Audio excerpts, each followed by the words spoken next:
Hello friends, આજે બનાવીશું ઘરે નાનાથી લઈને મોટા સુધી બધાની ફેવરેટ કેક, ઓરિયો બિસ્કિટની કેક. હવે આપણે બિસ્કિટને એક બાઉલમાં કાઢી દઈશું.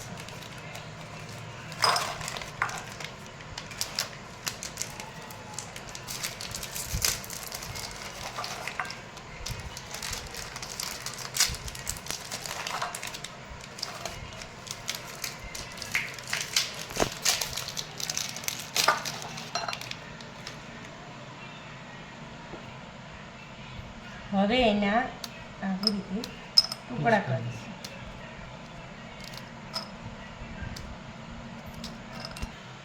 હવે આપણે મિક્સરમાં એને ગ્રાઇન્ડ કરી દઈશું. આપણે 2 ચમચી સાકર નાખીશું. તમારે ગળ્યું તમારા હિસાબથી નાખજો, ન નાખો તો પણ ઓપ્શનલ છે. એને આપણે મિક્સ કરીશું.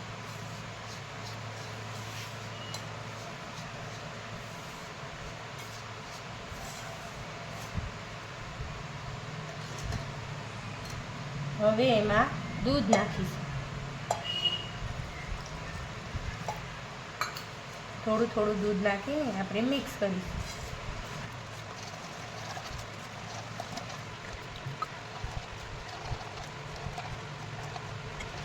હવે આપણે એમાં ખાવાનો સોડા નાખીશું.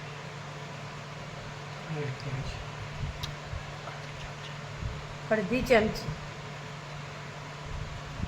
હવે એમાં થોડું દૂધ નાખીશું.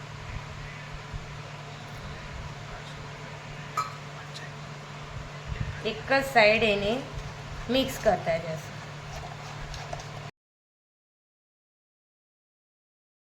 જો ફ્રેન્ડ્સ, આપણે કન્ડિશનર આવી જ રાખવાની છે. ઢીલું આટલું બહુ કઠણ પણ નહીં.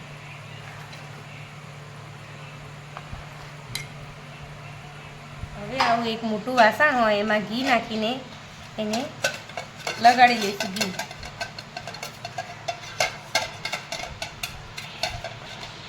આપણે બરાબર બધા ઘી લગાડી દઈશું, જેથી કરીને કેક ચીપકે નહીં, આસાનીથી બહાર નીકળી જાય.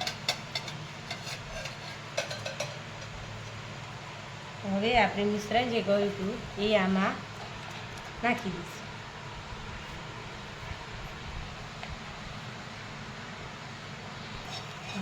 હવે એને આ રીતે બરોબર સરખું કરી લઈશું.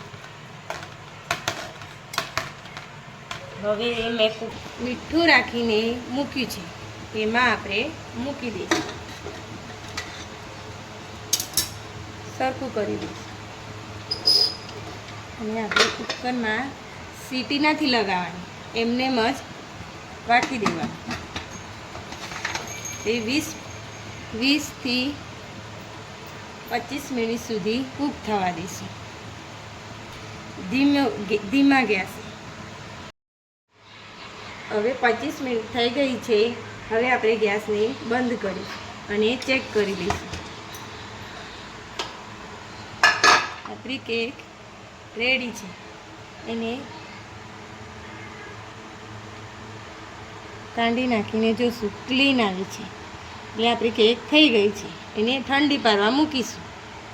આપણી કેક ઠંડી થઈ ગઈ છે. હવે એને આ રીતે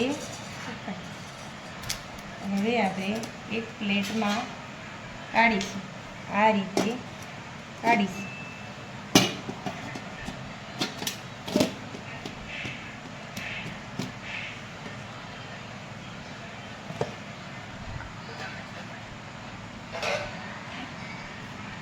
આ જો આપણી કેક સરસ થઈ ગઈ છે.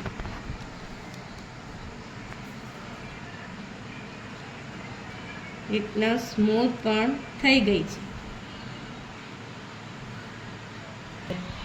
આપણે અહીંયા ચોકલેટ ક્રીમ બનાવી છે, કેક ઉપર સર્વ કરવાની. આપણે હવે કેક ઉપર લગાડીશું.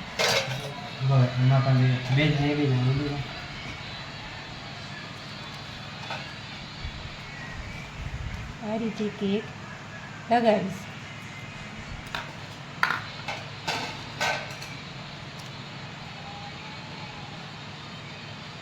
Yeah!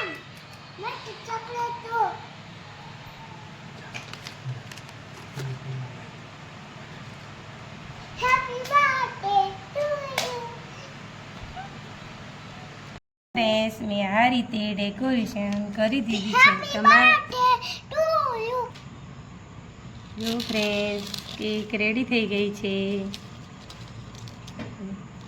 જેમ્સથી એને ડેકોરેશન કરી છે જુઓ મેં કેક કાપીને બતાવું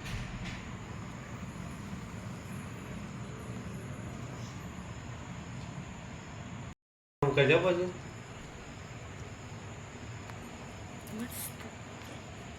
મસ્ત